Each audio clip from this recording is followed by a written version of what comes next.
কারণ অমুসলমানরা এই আশ্চর্য ঘটনার ভক্ত বেশি।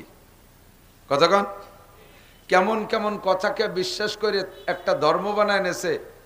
কয়ে হনুমানে সূর্যকে বগলের মধ্যে আটকাইয়া এই পাহাড়ের তো ওই পাহাড়ে চলে গেল। সূর্য কট্টুক আর হনুমান কট্টুক। সে সূর্যটারে সে বগলের মধ্যে আটকাই ফেলাইছে, যে সূর্য পৃথিবীর থেকে 13 লক্ষ গুণ বড়, সেই সূর্যরে বগলে আটকাই ফেলাইছে হনুমান। কে কবে কইছে তাই বিশ্বাস করে ধর্ম বানাইছে। তো অমুসলমানরা আশ্চর্য খবরের খুব বিশ্বাসী। একটা ঘটনা যদি দেখাইতো তাহলে তারা কলেমা পড়তো। হাজার হাজার অমুসলমানরা, মিনের মধ্যে একজন মানুষ বাকি থাকবে আল্লাহ বলনেওয়ালা। কয়জন? কি বলনেওয়ালা? হরিকৃষ্ণ, রাধাকৃষ্ণ, কি বলনেওয়ালা? অতক্ষণ পর্যন্ত দুনিয়া ধ্বংস হবে না। বর্তমানে এখন দুনিয়া আছে না ধ্বংস হয়ে গেছে? কার বদৌলতে? আমেরিকার ক্ষমতায়, চীনের প্রযুক্তি, পার্শ্ববর্তী দাদা বাবুকে পাওয়ার বলে? এর কোনো তার বলে না। একমাত্র আপনাদের আমাদের মতো দুর্বল মানুষরা আল্লাহ আল্লাহ জিকির করি, এর ওসিলায় আল্লাহ তাআলা দুনিয়া টিকে রেখেছেন। এজন্য একটু বলি সুবহানাল্লাহ। আমরা শুকর আদায় করি আলহামদুলিল্লাহ। তাহলে দুনিয়া টিকে আছে কোনো প্রযুক্তি আর ক্ষমতার বলে না, মোমেনের ইমানের বদৌলতে টিকে আছে, ঠিক না? তো যতদিন দুনিয়া ইমানদার থাকবে দুনিয়া অতদিন থাকবে। আর শেষকালে যারা ইমানদার হবে, হুজুরের কাছে সাহাবায়ে কিরাম বললেন, আমরা আপনার সামনে বৈশা ইমান এনেছি, আপনি অনেক আজায়েব গরায়েব আশ্চর্য আশ্চর্য ঘটনা আমাদেরকে দেখাইছেন। নবী আলাইহিস সালাতু ওয়াস সালাম সাহাবায়ে কিরামদেরকে, কাফেরদেরকে তৎকালীন যে আশ্চর্য ঘটনা দেখাইছে, একে আরবিতে বলে মুজিজা। এই মুজিজা হুজুর দেখাইছেন 3200। যার একটা মুজিজা যদি এ জামানায় প্রকাশ পাইতো, হাজার হাজার লক্ষ হিন্দু কলেমা পড়ে মুসলমান হয়ে যেত। কারণ অমুসলমানরা এই আশ্চর্য ঘটনার ভক্ত বেশি। কতক্ষণ কেমন কেমন কথাকে বিশ্বাস করে একটা ধর্ম বানায় নেছে। কয়ে হনুমানে সূর্যকে বগলের মধ্যে আটকাইয়া এই পাহাড়ের তো ওই পাহাড়ে চলে গেল। সূর্য কট্টুক আর হনুমান কট্টুক। সে সূর্যটারে সে বগলের মধ্যে আটকাই ফেলাইছে, যে সূর্য পৃথিবীর থেকে 13 লক্ষ গুণ বড়, সেই সূর্যরে বগলে আটকাই ফেলাইছে হনুমান। কে কবে কইছে তাই বিশ্বাস করে ধর্ম বানাইছে। তো অমুসলমানরা আশ্চর্য খবরের খুব বিশ্বাসী। একটা ঘটনা যদি দেখাইতো তাহলে তারা কলেমা পড়তো। হাজার হাজার অমুসলমানরা, যেমন নবী আলাইহিস সালাতু ওয়াস সালামের কাছে রাত্রে আইসা আবু জাহেল কয়, পূর্ণিমার চাঁদনি রাত্রে, বাতিজা তোমাকে নবী বলে স্বীকার করতে পারি, তুমি যদি আকাশের চাঁদটাকে 2 টুকরো করে দেখাইতে পারো। কিচ্ছা শুনেছেন, এসে গেল একটু বলি। তো হুজুর, এ ক্ষমতা তো হুজুরের হাতে না, ক্ষমতা কার হাতে? চাঁদ দ্বিখণ্ডিত করার চ্যালেঞ্জ হুজুর গ্রহণ করতে পারেন নাই, কারণ হুজুর তো মানুষ। হুজুর বলেন এই ক্ষমতা তো আমার হাতের না। কুলিল্লাহুম্মা মালিকাল মুলক, এ জগৎ ও জগৎ সর্বজগতের মালিক কে? চাঁদ রে ভাঙলে ভাঙবে আল্লাহ, আমি তো এটার দায়িত্ব নিতে পারি না। তবে তুমি বলেছো, দেখি সাহেবে চাঁদ, চাঁদের মালিকের সাথে একটু যোগাযোগ করে দেখি। হুজুর জিম ধরে বসছে, জিবরিল আলাইহিস সালাম আসছে। মা তাহজান ইয়া রাসূলুল্লাহ, হুজুর কি চিন্তা করেন? হুজুর বলেন আজকে তো উপযুক্ত একটা সুযোগ পেয়ে গেছি। মিস্টার আবু জাহেল আজকে কলেমা পড়বে যদি চাঁদটাকে আকাশে 2 টুকরো করে দেখানো যায়। আমার আল্লাহ বিশাল পৃথিবীকে ধ্বংস করে দেবে, আসমান জমিনকে ধ্বংস করে দেবে।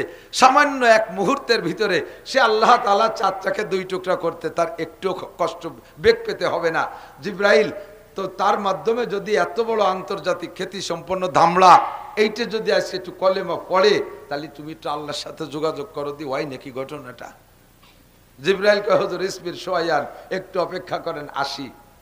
উপর থেকে জিবরিল ফি তারফাতিল আইন, চোখের এক পলকের মধ্যে আসমান থেকে ঘুরে আইসা আল্লাহর অর্ডার নিয়ে এসে নবীকে, ঘটনা হতে হবে তো নবীর একটু আঙ্গুলের ইশারা হতে হবে, তারপরে না আল্লাহ বলবেন, আল্লাহ কাজ করবেন।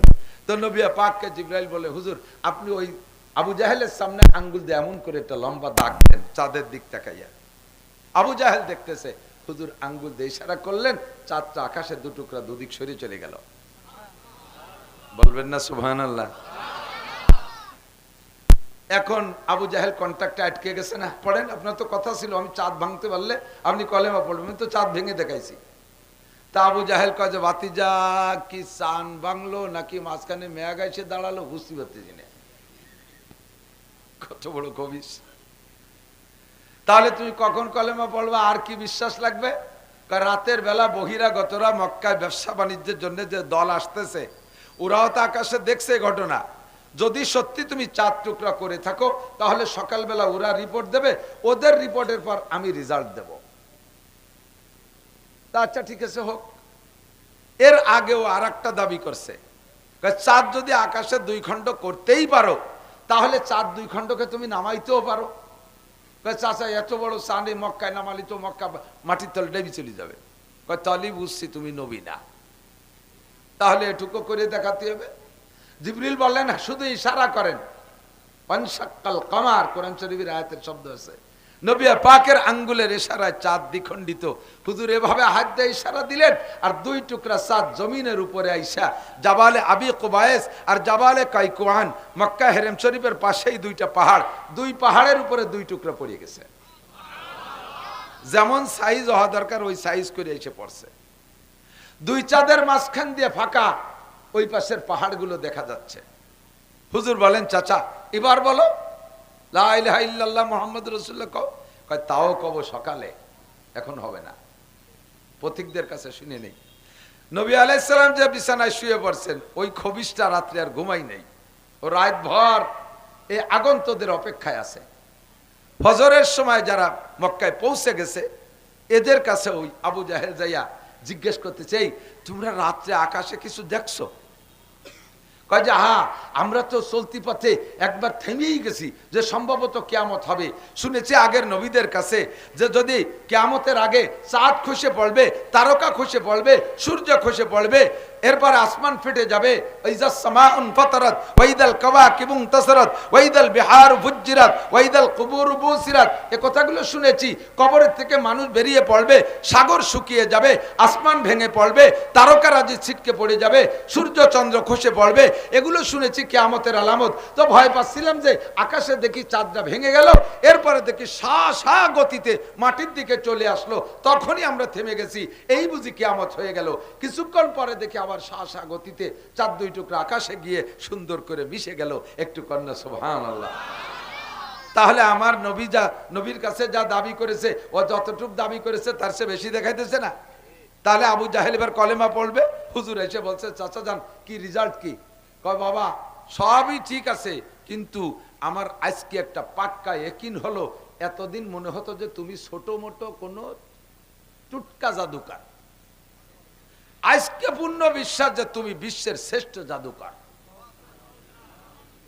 গুপ্তে নাবুদ মেসলে তু সাহের দেগার, আবু জাহেল কয় গুপ্তে নাবুদ মেসলে তু সাহের দেগার, সাহেরারা সার তুই ও তাজ সার। বাতিজা আমি এতদিন মনে করতাম ছোট জাদুকর, মাটির উপরে জাদুকর, আঙ্গুল দিয়ে ইশারা দাও মলমল করে শিকড় উঠে তোমার কাছে চলে আসে। রাস্তায় যে হাঁটো পাথরে জাদু করো, তারা তোমার কলেমা পড়ে তোমারে সালাম দেয়। মনে করতাম যে মাটির উপরে তোমার জাদু চলে, তুমি ছোট মোটো একটা জাদুকর। এখন দেখি তুমি আকাশে চাঁদের মধ্যেও জাদু করতে পারো, তোমার চাইতে বড় বড় জাদুকর পৃথিবীতে আর নাই।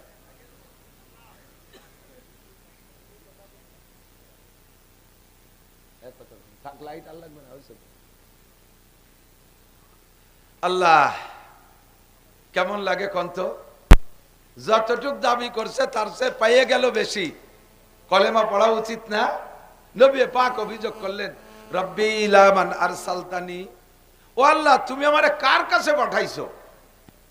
যতটুক দাবি করেছে তার চেয়ে বেশি দেখাইলাম, তুমি তোমার কুদরত দেখাইয়া দিলে আল্লাহ। তারপরে সে আমারে জাদুকর কয়, আল্লাহ কয় লা তাহজান ওয়ালা তাখাব, টেনশন করো না, ভয় পেও না, লাস্তা আলাইহিম বিমুসাইতির ওয়া মা আলাইকা ইল্লাল বালাগ, তোমার দায়িত্ব শুধু পৌঁছিয়ে দেওয়া, কলেমার দাওয়াত তুমি পৌঁছিয়ে দিবা, হিদায়াত গ্রহণ করার জিম্মাদারি তার কাছে। মাই ইন্নাকা লা তাহদি মান আহবাবতা, তুমি যাকে পছন্দ করো তাকে তুমি হিদায়াত দিবা, এই ক্ষমতা তোমার হাতে না। আল্লাহ পাক মাইয়াহদিল্লাহু ফাহুয়াল মুহতাদ ওয়া মান ইউদ্লিল ফালান তাজিদ লাহু ওয়ালিয়াম মুরশিদা। আল্লাহ যাকে হিদায়াত দেয় সেই হিদায়াত পায়, আল্লাহ যারা হিদায়াত দেয় না ওই লোকটার জন্য সারা দুনিয়ার নবী রাসূল আর বক্তারা বয়ান করেও তারা হিদায়াত দিতে পারবে না। আপনি টেনশন করেন না, আবু জাহেল হিদায়াত না পাইলে আপনার নবুয়তিতে যাররা পরিমাণ ঘাটতি আসবে না। খতামাল্লাহু আলা কুলুবিহিম ওয়ালা সামঈহিম ওয়ালা আবসারিহিম গিশাওয়া। ওর অন্তরে মোহর লাগাই দিয়েছি, চোখের সামনে পর্দা ফেলাই দিয়েছি, কানের সামনে পার্টিশন লাগাই দিয়েছি। হক দেখেও দেখবে না, হক বুঝেও বুঝবে না, হক রে শুনেও শুনবে না। আপনাকে তার জন্য তারা হিদায়াত দেওয়ার জন্য দারোগা বানাই পাঠাই নাই, পিটাই পিটাই আপনি তারে কলেমা পড়াবেন এ দায়িত্ব আপনার না। ওমা আলাইকা ইল্লাল বালাগ, আপনার দায়িত্ব শুধু তাবলীগ করা, পৌঁছে দেওয়া। আপনি আপনার দায়িত্ব পালন করেছেন, ওই পর্যন্ত থাক। আল্লাহ সাহাবায়ে কিরাম এরকম বহুত ঘটনা দেখছে, দেখে হুজুরকে বলতেছে, হুজুর আমরা তো এই জাতীয় আজীব আজীব ঘটনা দেখে আপনাকে নবী বলে স্বীকার করেছি, বিশ্বাস করেছি, আপনার কথায় আল্লাহকে চিনেছি। আমার দিক সাহাবায়ে কিরাম বললেন, হুজুর তাহলে একটা সময় আসবে যে সময় আপনি থাকবেন না। এখন নবী আছেন কি কথা কান? এই জাতীয় ঘটনার যদি আমরা দাবি করি তাহলে কেউ কি দেখাইতে পারবে? পারবে কথা কন না? চাঁদ দ্বিখণ্ডিত করে দেখাতে পারবে, সূর্য দ্বিখণ্ডিত করে দেখাইতে পারবে। নবী আলাইহিস সালাতু ওয়াস সালাম আলী রাদিয়াল্লাহু তাআলা আনহুর রানের উপরে মাথা দিয়ে আসরের একটু আগে শুয়ে পড়ছে। শুইছে তো হুজুর ঘুমাই গেছে। ঘুমাইতে ঘুমাইতে এমন টাইম পর্যন্ত চলে গেছে যে বেলা ডুবার একটু আগে আসরের মাকরু ওয়াক্ত পর্যন্ত চলে গেছে। এই সময় হুজুর ঘুম থেকে উঠছেন, অথবা হুজুর আসরের নামাজ পড়ছে, আলী পড়ে নাই, পড়িয়ে হুজুর আলীর রানের পর মাথায় দিয়ে শুইছে।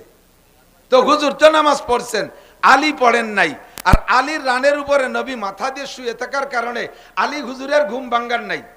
এই করতে করতে বেলা ডুবার একটু আগে মাকরু ওয়াক্ত পর্যন্ত চলে গেছে। এই সময় হুজুরের ঘুম ভাঙছে। তো হুজুর আলী বলতেছেন, হুজুর আমি তো আসর পড়ি নাই, তাই তুমি আমার আগে ডাকো নাই কেন? হুজুর আপনাকে যদি ঘুম ভাঙ্গাই তাহলে আপনার কষ্ট হবে, এজন্য আপনাকে ডাকি নাই। হুজুর আমি তো আসর পড়ি নাই। হুজুর বললেন, আল্লাহ তোমার আলী তোমার নবীর খেদমতে যাইয়া সে আসরের নামাজ পড়তে পারে নাই, এখন বেলা মাকরু ওয়াক্ত হয়ে গেছে, পরিমাণ মতো বেলা উঠাইয়া দাও, যে টাইম পর্যন্ত বেলা আসলে আসরের নামাজটা মুস্তাহাব ওক্তে থাকে বেলা সেখানে এনে দাও। আল্লাহর নবী দাবি করলেন, দোয়া করলেন, আল্লাহর হুকুমে বেলাটা আরো উঁচু হয়ে চলে আসলো। সহিহ বুখারী শরীফের হাদিস।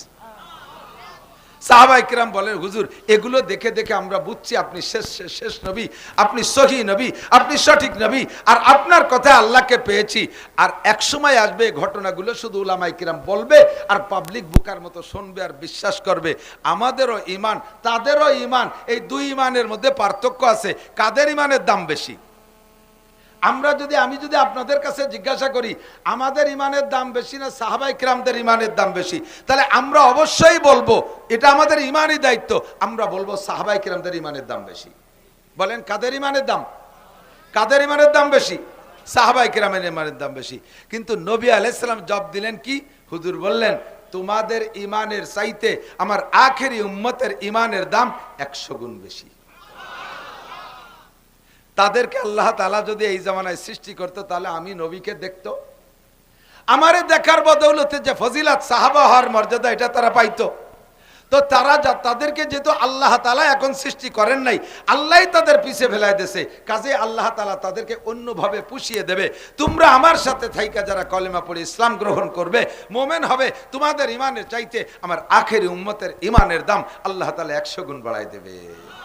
তোমাদের আমলের চাইতে তাদের আমলের মর্যাদা কত বেশি? হুজুর বলেন, মান তামাসসাকা বিসুন্নতি ইনদা ফাসাদে উম্মতি ফালাহু আজরু মিয়াতি শাহীদ। যেই সময় সুন্নতগুলো দুনিয়া থেকে বিলুপ্ত হতে থাকবে, মুসলমানদের অলসতা, আমার দিক যুবক আমার দিক তাকাও, মুসলমানদের অলসতার কারণে সুন্নতগুলো বিলুপ্ত হতে থাকবে, অথবা মুসলমানদের ষড়যন্ত্রের শিকার হইয়া মুসলমানদের থেকে সুন্নতগুলো বিলুপ্ত হতে থাকবে। মুসলমানদের অলসতা, দাড়ি না রাখলে কি হয়েছে, দাড়ি একটু খাটো রাখলি বা কি হয়েছে, টুপি ছাড়া নামাজ পড়লে কি সমস্যা, পাগড়ি না পড়লি বা কি হয়েছে, এত বড় 43 বন্ধের জামা নাগাই দিয়া একটু শর্ট গেঞ্জি আর একটু শর্ট প্যান্ট পরলে তো 70 টাকা হয়ে যায়, সুন্নতের এত দরকার কি? মেসাক না করে বিরাজ করলেই তো হয়ে যায়। দাঁত পরিষ্কার হওয়া দরকার, একভাবে না একভাবে হলেই তো হলো। দস্তারখান না বিছাই গামছা বিছাই খেলাম, তাতে কি হয়েছে? এইভাবে ডিল ছাড়তে ছাড়তে সুন্নতগুলো সবই ভিতরের থেকে শেষ। কথা কন না কেন? আর অমুসলমানদের অপকৌশল ষড়যন্ত্র সুন্নত হয়ে গেছে। বলবো দুই একটা, বলবো চোখে আঙ্গুল দিয়ে ধরাই দেই। আমরা টুপি পরি, টুপি নবীর সুন্নাত। টুপি নবীর সুন্নাত, এটা নামাজের সুন্নাত না, এটা মুসলিম পোশাকের ইউনিফর্ম সুন্নাত। শুধু নামাজের সুন্নাত না টুপি, 24টা ঘন্টা এভরিথিং, একেবারে অল এভরিথিং টুপি পরা সুন্নাত, নবী পাকের সুন্নাত। এই পড়ছেন না, পোশাকের অন্য জায়গা হাত দাও দাও, টুপি নামাইও না মাথার থেকে। কারণ টুপি হলো স্বাস্থ্যসম্মত। কেন? চুলের ভিতর দিয়ে জার্ম জীবাণু ঢোকে, এইটা ঠেকায় ক্যাপে। যার কারণে দেখবেন সমস্ত মেডিকেল কলেজ হাসপাতাল এবং যত হাসপাতাল আছে, ক্লিনিক আছে, ওর ভিতরে যারা কাজ করে সবাই কিন্তু মাথায় ক্যাপ পরে, ঠিক না? উন্ডাই এটাকে স্বাস্থ্যসম্মত স্বীকার কইরা নিজেরাও ক্যাপ পরে। এখন কয়, এখন আমাদের এই টুপিকে সরাইয়া অন্য টুপি ঢুকানোর পদ্ধতি কি? উন্ডা ষড়যন্ত্র লাগাইছে, এই টুপি পরলে তো নামাজ পড়া যায়। এখন মুসলমানের মাথায় টুপি থাকতে হবে, স্বাস্থ্যসম্মত কইছি যেহেতু, কিন্তু এমন টুপি পরাই ছাড়বো যেই টুপি বললে নামাজ পড়তে পারে না। সুন্দর করে আমাদেরকে অ্যাড দিয়ে দিছে, ভালো করে বুঝাই দিছে। ফার্স্ট ক্লাস আন্তর্জাতিক খ্যাতি সম্পন্ন পশ্চিমে শয়তান বক্তা, সে বুঝাই দিছে যে তোমাকে টুপিতে বারেন্দা নাই। আর বারেন্দা না থাকার কারণে সূর্যের তাপ, খরা লাগে চোখে, এতে ধীরে ধীরে চোখের পাওয়ার নষ্ট হয়ে যায়। এজন্য তোমরা এই ক্যাপের সাথে একটা বারেন্দা লাগাও, স্বাস্থ্যসম্মত আরো ভালো হবে। উদ্দেশ্য হলো, বারেন্দায় তো আর খুঁটি নাই, বারেন্দা এ লাগালি তো শক্ত কাপড় দিয়ে লাগাতে হবে। তো শক্ত একটা কাপড় দিয়ে বারেন্দা যদি এখানে লাগাই দেয়, তাহলে বারেন্দা অবস্থায় সিজদা দিতে পারবে না, ওই টুপি পরে নামাজও পড়তে পারবে না। কেসা ষড়যন্ত্র। একটা সুন্নাত মেসওয়াক, এদিক টাকান, মেসওয়াক আছে পকেটে? কয়জনের পকেটে মেসওয়াক আছে? পকেট খুঁজলে মোবাইল নাই কার পকেটে? এত বড় মোবাইল, একটা কম্পিউটার ল্যাপটপের মতো মোবাইল প্যান্টের পাশার পিছন পাশে পকেটের মধ্যে ঠাইচিয়ে গুজে ঢুই তুইছে। এত বড় সিগারেট ব্যানসনের প্যাকেট, তা তোমার পকেটে জায়গা পায়, মোবাইলে জায়গা পায়। তোমার পকেটের ভিতরে গাঁজা জায়গা পায়, ইয়াবা জায়গা পায়, ফেন্সিডিল জায়গা পায়, হিরোইন জায়গা পায়, অনেক কিছু তোমার পকেটে জায়গা পায়। অথচ পকেটে একটা মেসওয়াক রাখতে ডিস্টার্ব হয়, ইংরেজিতে মশলাকা ডিস্টার্ব হয়। মেসওয়াকের লাভ শোনেন, বলবো। রেগুলার যারা মেসওয়াক করবে, ওদের শারীরিক স্বাস্থ্যসম্মত স্বাস্থ্যগত দিক দিয়ে লাভ হলো, মেডিকেল সায়েন্সের আবিষ্কার, তিক্ত গাছের ডাল দিয়ে যদি কাঁচা ডাল দিয়ে রেগুলার মেসওয়াক করে, তাহলে 1 নম্বরে দাঁত ভালো থাকে, 2 নম্বরে চোখের পাওয়ার বাড়ে, এগুলো শারীরিক লাভ, 3 নম্বরে হজমি শক্তি বাড়ে, 4 নম্বরে যৌন ক্ষমতা বৃদ্ধি পায়, 5 নম্বরে রেগুলার যদি তিক্ত গাছের ডাল দিয়ে মেসওয়াক করে, তাহলে তার ডায়াবেটিস হওয়ার সম্ভাবনা কম থাকে। কথা বোঝেন? এ হলো আমার শারীরিক লাভ। এবার আমার উকরবি লাভ, পরলৌকিক লাভ কি? যুবকরা খেয়াল করো, আমার এই মেসওয়াকের দ্বারা আখিরাতের লাভ কি? 1 নম্বর লাভ, 5 ওয়াক্ত যারা অজুতে মেসওয়াক করে অজু বানাইয়া নামাজ পড়বে, যেই ওয়াক্তের অজুতে মেসওয়াক করে অজু বানায় নামাজ পড়বে, 1 ওয়াক্তের বিনিময়ে তাকে 70 ওয়াক্ত নামাজের সওয়াব দেওয়া হবে। পড়বেন 1 ওয়াক্ত ঈশা, আপনার আমল নামায় 70 ওয়াক্ত ঈশা লিখে দেওয়া হবে। সুবহানাল্লাহর জুত ভালো বললাম না? আল্লাহ কয়টা আর একটু ভালো হইরে কও আল্লাহ। 2 নম্বর লাভ, এদিক 2 নম্বর লাভ হলো, যারা রেগুলার অজুতে মেসওয়াক করে অজু বানাবে, তাদের আমল, তাদের মরণকালে কলেমা নসিব হবেই হবে। লাভ কি? নবী পাক বলেন, মান কানা আখিরু কালামিহি লা ইলাহা ইল্লাল্লাহ ফাদাখালাল জান্নাহ, যেই লোকটার জীবনের শেষ কলেমা হবে লা ইলাহা ইল্লাল্লাহ ফাদাখালাল জান্নাহ, ওই লোকটা যেন জান্নাতে চলিয়াই গেল। ও জান্নাতে যাবে তা না, ফাদাখালাল জান্নাহ, ও যেন জান্নাতে চলিয়াই গেল, ওর কোনো বাধা নাই। 3 নম্বর লাভ আমার দিক তাকান, রেগুলার যারা অজুতে মেসওয়াক করে, ওই লোকটা মরণের পরে তার জানাজার নামাজে 70,000 ফেরেশতা হাজির হয়। আমাকে এই বিশাল লাভ থেকে বঞ্চিত করার জন্য সুকৌশলে কয় কে মেসাক, তোমরা তো আশাইল বাগান কয় নাকি, আশাইল বাগান কি কয়, আইস্টাইল বাগান দিয়ে তো বানাও। ওতে শিয়ালে পেশাব করতে পারে, কুত্তো পেশাব করতে পারে, ওর মধ্যে জার্ম জীবাণু থাকে, করোনা মাহায় থাকতে পারে, ওর মধ্যে যাইও না, দাঁতের ক্ষতি হবে ইত্যাদি ইত্যাদি ভয় দিয়ে। তাই দাঁত মাজবো কি দিয়ে, আমরা বিরাজ বানাই দিচ্ছি, গমের তৈরি পেপসোডেন দিয়ে বিরাজ ফায়ার করবা, এইভাবে দাঁত সাফ হয়ে যাবে, ভিতরে সব নষ্ট হয়ে যাবে, সাফ সুতরা পরিষ্কার হয়ে যাবে। এমন সুন্দর করে একজাক্ট ডানা কাটা সুন্দরী মাইয়ে দিয়ে টেলিভিশনের ভিতরে ক্লোজ আপ করে যে ভেক্সি মারে, যুবকরা সব চিৎকায় তৈরি পড়ে যায়। সকালবেলা যাইয়া পেপসোডেন্টার বিরাজ কিনে নিয়ে আসে, জীবনে কোনোদিন মেসাকের খবর নেয় না। এমন সুন্দর করে দাজ্জালি ফিতনায় আমাদের ভিতরে বিরাজ ঢুকে দিছে যে প্রত্যেকটা মুসলমান এখন মেসাক চেনেই না। কথা বলেন ঠিক কি ঠিক না? পুরুষরা একটু ব্যবহার করলেও যারা তবলিগি গেছে, মহিলাদের বাড়ি কয়জনের কাছে মেসাক কাছে খুঁজে দেন দি। এইভাবে সুকৌশলে সুন্নত বিতাড়িত করে দিচ্ছে। আল্লাহু আকবার। এই আল্লাহর নবী সাহাবায়ে কিরামদেরকে বলেন, তোমরা যারা আমার সামনে আসো, তোমরা আসো অনুকূল পরিবেশে। কি পরিবেশ?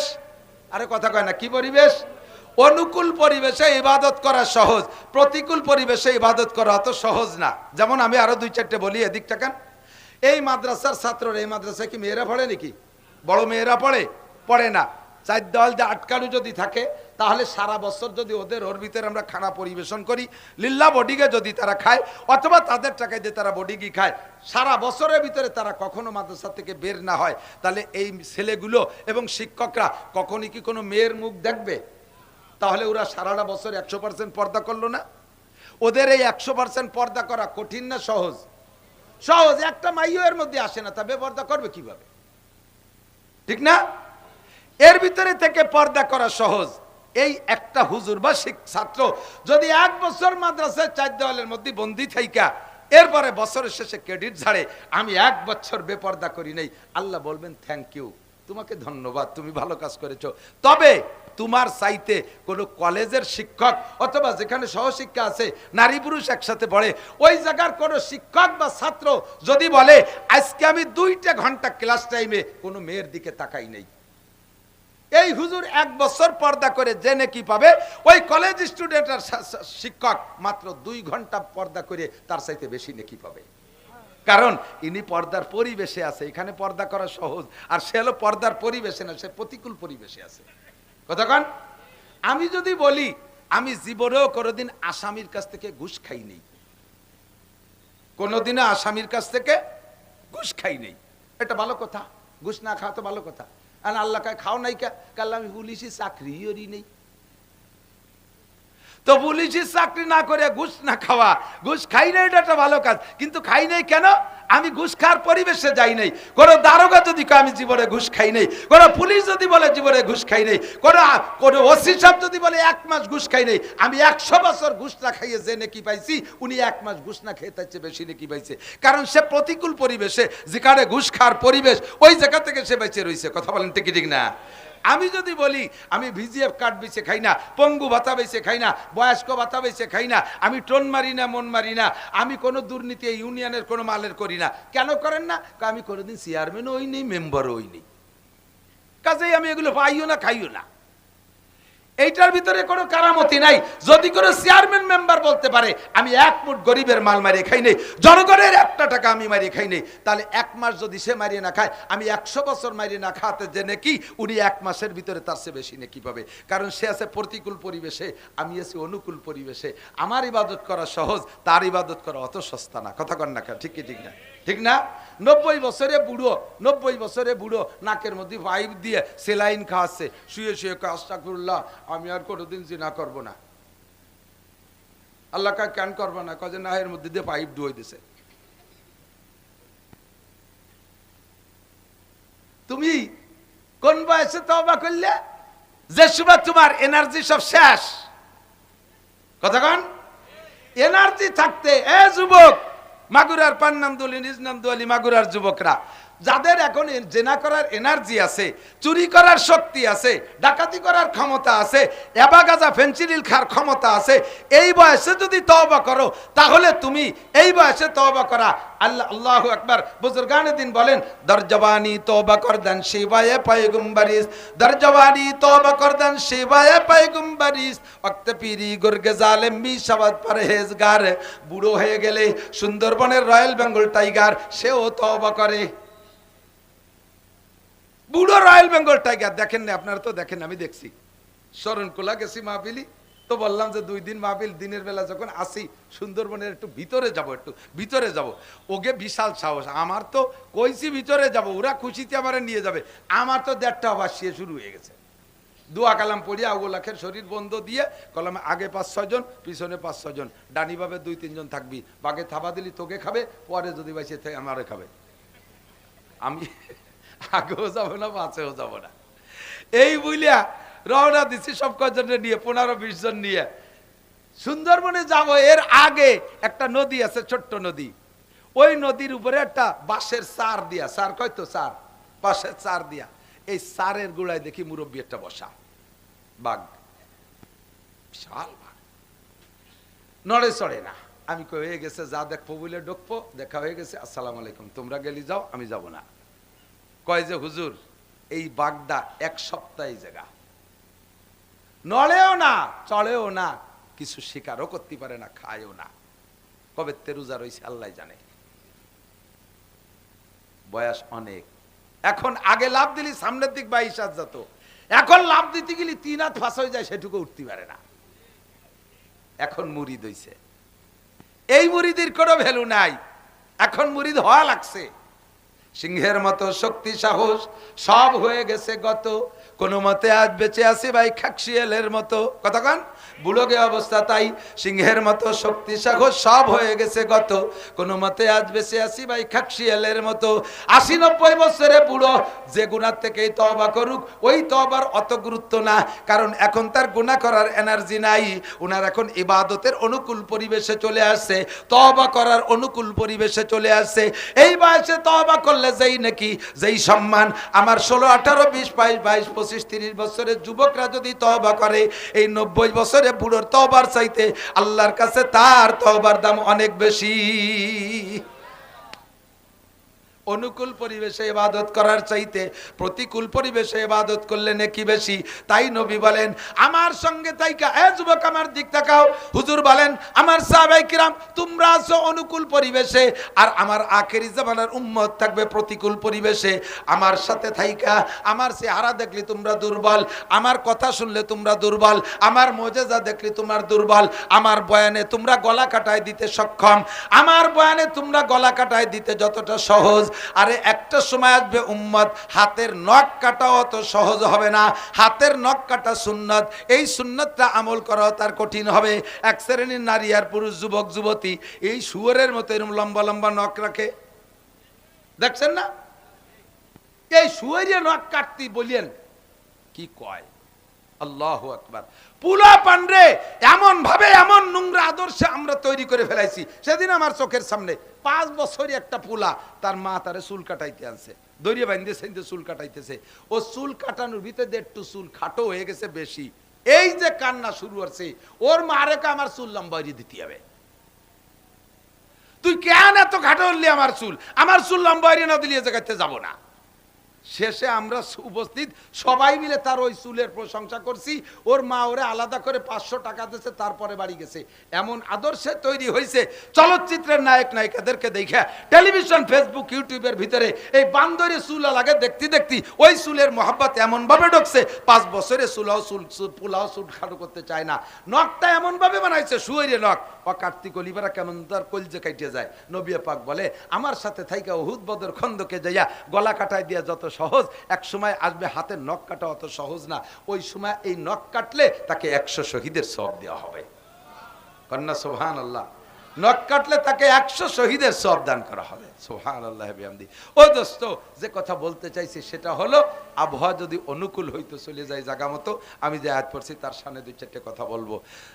আবহাওয়া যদি অনুকূল হইতো, এ মাগুরার থেকে অনেক ফোন গেছে আমার কাছে, হুজুর কি সত্যি পান্নান দুলি আসবেন?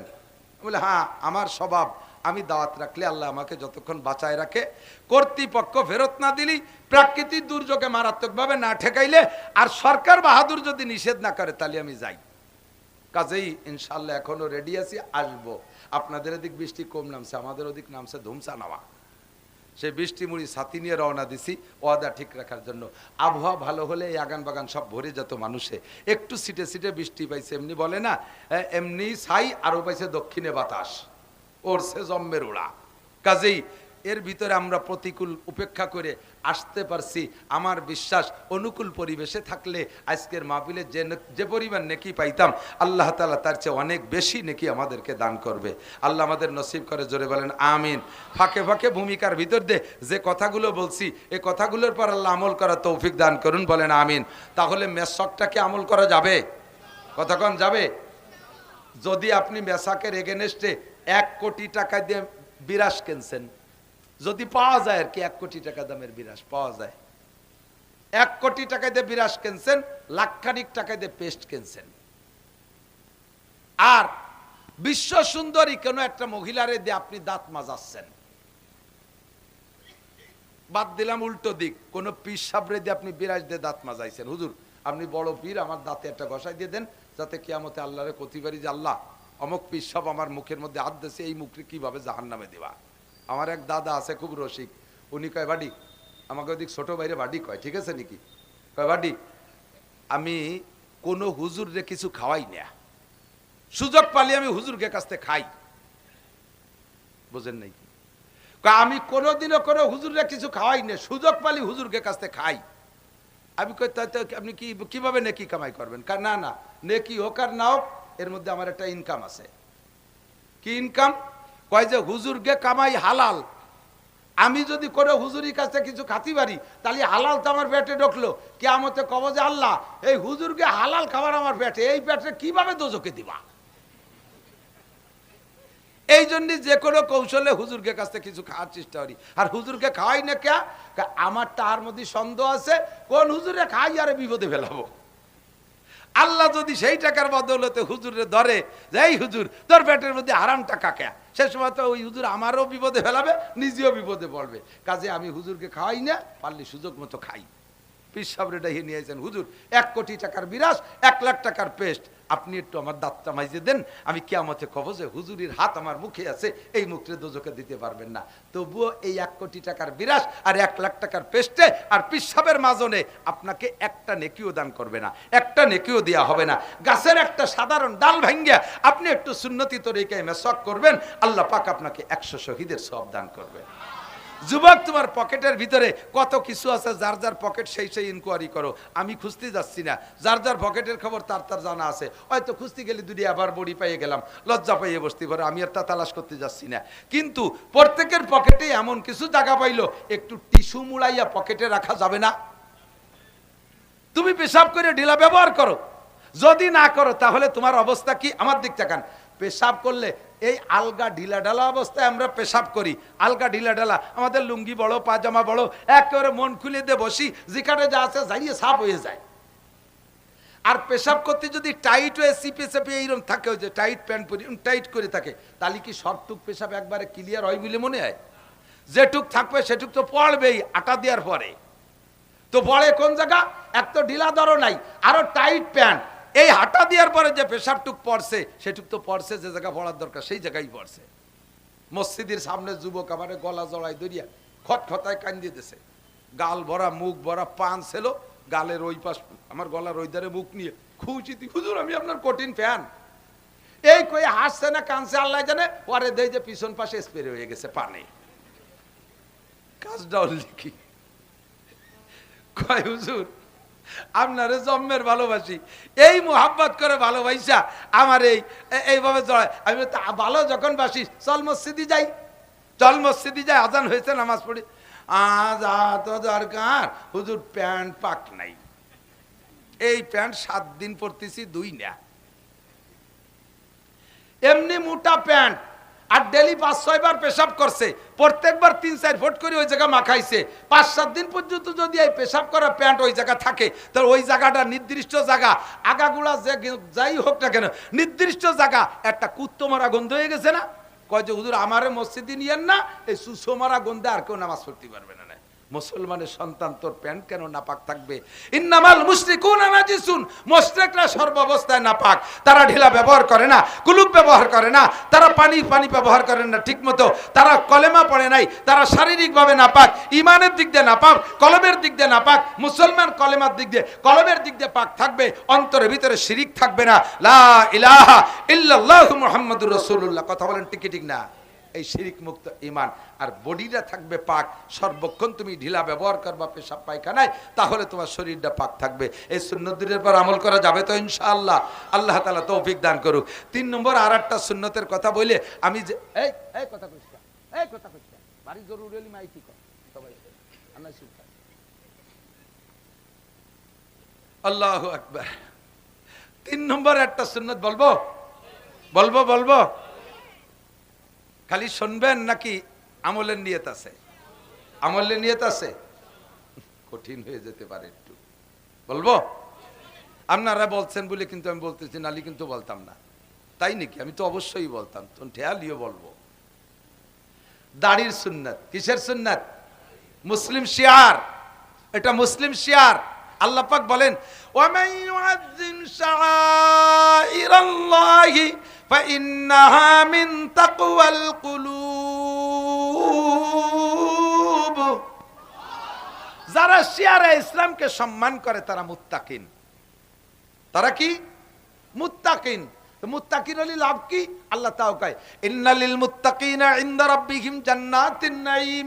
তুমি মুত্তাকিন হতে পারো নাকি? দেখো টাইনি টুনিয়া, মুত্তাকিন হতে পারলে বিশাল নিয়ামত ভরপুর জান্নাত তোমাকে দিয়ে দেওয়া হবে মুত্তাকিন হতে পারলে। তাহলে মুত্তাকিন হওয়ার জন্য শর্ত কি? যারা খেয়াল করেন, শিয়ারে ইসলামকে সম্মান করা। আমার সাথে একটু এইভাবে বাংলাই কন, শিয়ারে ইসলামকে সম্মান করা। শিয়ারে ইসলাম মানে ইসলামের নিদর্শন। ইসলামের নিদর্শন মানে যা দেখলে ইসলামের কথা মনে পড়ে, আল্লাহর কথা মনে পড়ে। যেই দাড়ি দেখলে আল্লাহর কথা মনে পড়ে, ওই দাড়ি শিয়ারে ইসলাম। বোঝে নাই? এলাকায় মসজিদ দেখলে কি বোঝা যাবে? এই এলাকায় খালি হিন্দু। মাটি সভ্য, মাটি ধৈর্যশীল, মাটি আমানতদার, মাটি মাটি ভদ্র, মাটি ধৈর্যশীল, মাটি সভ্য, আর একটা হলো মাটি আমানতদার। সভ্যতা ভদ্র, যুবক আমার দিক কথা কয় না, নড়াচড়া রে। সভ্যতা, ভদ্রতা, নম্রতা আল্লাহ তাআলা পছন্দ করে। আর মাটির মধ্যে তাই আছে।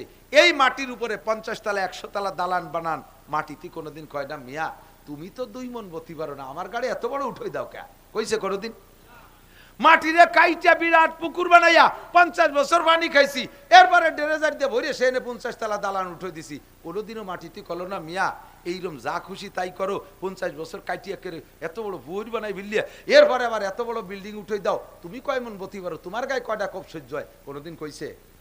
মাঠে হাল চাষ করি লাঙ্গল দিয়ে চৈষে জমিন দিয়ে চৌচির করে ফেলাই, কোনোদিন মাটিতে কলো না মিয়া তোমার গায়ে তো একটু নকের আসর সয় না, আমারই ভাবে ভালো কে? কইছে কোনোদিন? এই সব ধৈর্য মাটির মধ্যে আছে। মাটি কোনোদিন কয় না আর কতকাল তোর পাত তলে থাকবো, আমি একটু মাথায় উঠবো। কইছে কোনোদিন? সে পায়ের নিচেই থাকে, কঠিন ধৈর্যশীল। 2 নম্বরে আমানতদার। মাটিরে একটা ধান দেই, সেই ধানের থেকে একটা গাছ দেয় মাটি, সেই মাটিতে আবার 7টা গাছ দেয়, 7টা গাছের মাথায় 7টা শীষ হয়। ফিকুল্লি সুম্বুলাতিন মিয়াতু হাব্বা, প্রত্যেক শীষের মাথায় 100 করে ধান হয়। একটা ধান মাটিরে দিলে মাটি আমারে 700 ধান দেয়। একটা আমের বীজ মাটিরে দিলে 50 বছর 100 বছর আমারে হাজার হাজার আম দেয়। একটা কাঁঠালের বীজ মাটিরে দিলে মাটি আমারে 100 বছর পর্যন্ত হাজার হাজার কাঁঠাল দেয়। একটা নারকেলের বীজ মাটিরে দিলে মাটি আমারে 50 বছর পর্যন্ত কত নারকেল দেয়। কতক্ষণ ঠিক কি ঠিক না? এই মাটির ভিতরে আমানতদারি আছে, আর এই মাটির মধ্যে ধৈর্য আসে। এই জন্য আমি মানুষ, এই 2টি গুণ আমার খুব ভালো লাগে। এরা অহংকার করে না, মাটিতে অহংকার করে না, তাকাব্বুরি করে না, ফখর করে না, বেয়াদবি করে না। এই 2টি জিনিস আমার ভালো লাগে। এই জন্য মানুষ তোমাদেরকে মাটি দিয়ে বানাইছি, সোনাই দিয়ে বানালি, সোনার মধ্যে অহংকার আছে, রূপর মধ্যে অহংকার আছে, কথা কয় না কেন? হীরা কাঞ্চনের মধ্যে অহংকার আছে। অহংকার আমার ভালো লাগে না। তোমারে যদি সোনাই দিয়ে বানাইতাম, তোমার দাপটে অহংকারে আমি আল্লাহই টিকতে পারতাম না। তোরে মাটি দিয়ে বানাইছি, মিনহা খলাকনাকুম, তোর মধ্যে দুইটা গুণ দেখতে চাই। যুবক, তোমার মধ্যে দুইটা গুণ চাই। কয়টা?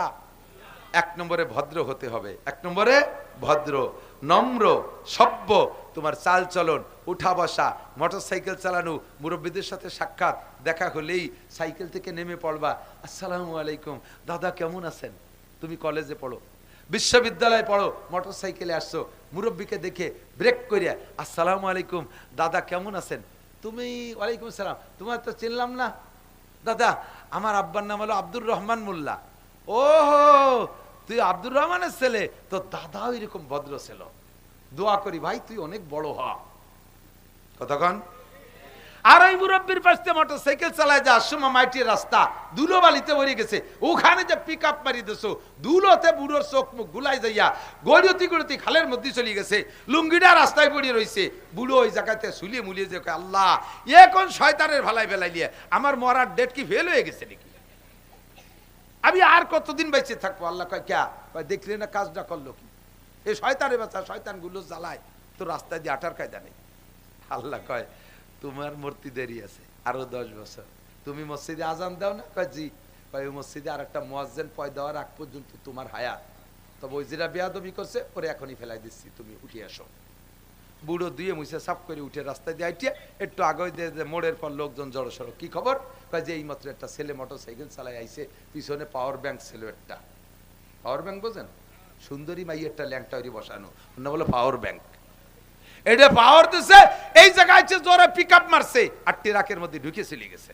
ওই যে মাথাটা খালের মধ্যে, বডিটা রাস্তার পর। মাত্র 3 মিনিট আগে ওই বুড়োর সাথে বেয়াদবি হয়েছে, বুড়ো আল্লাহর কাছে নালিশ করছে, আল্লাহ জায়গায় ফেলাই দিছে। আল্লাহ তুমি এত তাড়াতাড়ি দোয়া কবুল করো। আল্লাহ কয় এইরকম মজলুমরা ছাড়তে যে দেরি, আর সে আজিমে পৌঁছাইতে দেরি নাই। ও যুবক, ছোট বড় যারাই আছিস ভদ্র হ। শোনা, মুরব্বীদেরকে দেখলে সাইকেল স্লো চালাও, মোটর সাইকেল আস্তে চালাও, দেখলে নেমে দাঁড়াও, বিনয়ের সাথে একটা সালাম দাও, আসসালামু আলাইকুম রহমতুল্লাহ, তুমি না খলাকনাকুম, কারণ তোমারে বানাইছি মাটি দিয়ে, মাটির যোগ্যতা তোমার মধ্যে নাও, তুমি দামি হবা, তোমার মধ্যে আমানতদারি থাকতে হবে। তোমার কাছে 100 টাকা দিলে তুমি 500 টাকা বানায় দাও, 100 টাকা দিলে 500 টাকা বানায় দাও। তোমার কাছে একটা কথা যদি কেউ বলে ওইটাকে আমানত করো, ওইটাকে হেফাজত করো, ওইটা তুমি 12 জায়গা ছড়াই দিয়া ওই লোকটাকে অপমান করো না। এই ভদ্রতা, নম্রতা, সভ্যতা, আমানতদারি আল্লাহ তাআলা পছন্দ করে বিদায় আল্লাহ কয় মিনহা খলাকনাকুম, তোমারে বানাইছি আমি মাটি দিয়ে। কথা কি বুঝছেন? এই গুণগুলো আমাদের অর্জন করা দরকার আছে। যুবক করবা, কথা বলো, সালাম দিবা বিনয়ের সাথে। সালাম দেখি, আসসালামু আলাইকুম, সুর সালামের সুর তো সেইরকম কেমন যেন থাপ্পড় দেয় বাপ। আসসালামু আলাইকুম, হুজুর কয় টিপ মারি আইছেন? আমার সাথে সাক্ষাৎ করতেছে। হুজুর কয় টিপ মারি আইছেন? আমার সাথে দেখা করতে গেছে। এতে কি বুঝছি জানো? তুমিও বিয়াদব, তোমার মাও বিয়াদব, তোর আব্বাও বিয়াদব, তোর পূর্বপুরুষ বিয়াদব, তোর গ্রাম ধরে বিয়াদব। কথাগান ঠিক ঠিক না? তোরে কেউ আদব শিক্ষা দেয় নাই। আমি টিপ মারি না কি করি তাই তোর দরকার কি? তুই এসে বলবি আসসালামু আলাইকুম হুজুর, অনেক কষ্ট করে আসছেন, কি খেদমত করতে পারি হুজুর? আসেন, আপনার রিসিপশনে আমরা আসছি হুজুর, ভিতরে বসার জায়গা, কি খেদমত করতে পারি? পানি দেবো হুজুর? আপনি ওয়াশরুমে যাবেন হুজুর? ফ্রেশ হবেন? কি কি লাগবে? তুমি এভাবে বলো। কয়টি মারি আইছেন? কয় টাকা কামাইরি আইছেন? আর কয় জায়গা যাবেন? দাতালের বেটা দাতাল। টাকা এত টাকা থন কোন ব্যাংকে? ওরে হিসেব দিতে হবে। ও আমার ছেলের বয়সীও না, সে আমার এই কয়। বুঝছি যে তোমার গোষ্ঠী শুদ্ধ শেষ। কথা কন? আদবতা জস্তে আজ লুৎফে ইলাহি বেনে বরসর বেরো হর জাকে খাহি। আদবতা জস্তে আজ লুৎফে ইলাহি বেনে বরসর বেরো হর জাকে খাহি। আদবের টুপি মাথায়, ও যে দেখেন একটা লাইট মারতেছে আদবের ঠেলায়, মাদ্রাসার মধ্যে আদবের ঠেলায় লাইট মারতেছে। আমি এদিকে আদব পড়াই আর ও জায়গাতে ফোকাস মারে। মিনহা খলাকনাকুম, মানুষে বানাইছে মাটি দিয়া। দেখতে কার অফিহা নুরিদুকুম, আল্লাহ কয় আবার তোমারে মাটির মধ্যে এনেই ছাড়বো। খেয়াল, আরে খেয়াল কর, এই কথা কি কইছি কদি? তা আর শুনবি না? তা তুই বুঝে ওর মোবাইল বড়, দেখছেন কিভাবে ফিট করে বুঝে দিবি। মানুষের যে ভালো স্কুলের গুলো তোর কেউ কনতে শিখবি। অফিহা নুরিদুকুম। এই উলামায়ে কেরামের কাছে শুনতে গেলে আল্লাহ বলেন নাই বানাইছি আমি মাটি দিয়ে, পরে অফিহা তাউদুন, তোমরা আবার একটু আইসো, মাটির মধ্যে আবার একটু আইসো, এ বলে নাই। যদি কয় যে আইসো, তাহলে কি কেউ যাব? আল্লাহ কয় তোমার আশা লাগবে না, নুরিদুকুম, যে যেখানে থাকিস আমি কান ধরে মাটির নিচে এনেই ছাড়বো। কতক্ষণ? ঘরে আমার ত্রাবরিবার আসমা আকে বাজে রে জমিগার দিনহা আলায়া সাকিনাল কসরিল মুআল্লা সাতুদফানু আন করিবিন ফিত তুরাবি। 500 তলা দালানের উপর তলায়ও যদি তুমি মরো, তোমাকে রাখা হবে কোথায়? মাটির নিচে। নুরিদুকুম, এই কবরস্থানে এনেই ছাড়বো। আবার এই কবরস্থানে মাটি হয়ে গেছো, তুমি মনে করছো যে বাইসে গেলাম, মাটি তো হয়ে গেছে, আর কোনো জয় ঝামেলা নাই। আল্লাহ কয় অমিনহা নুখরিজুকুম তারাতান উখরা।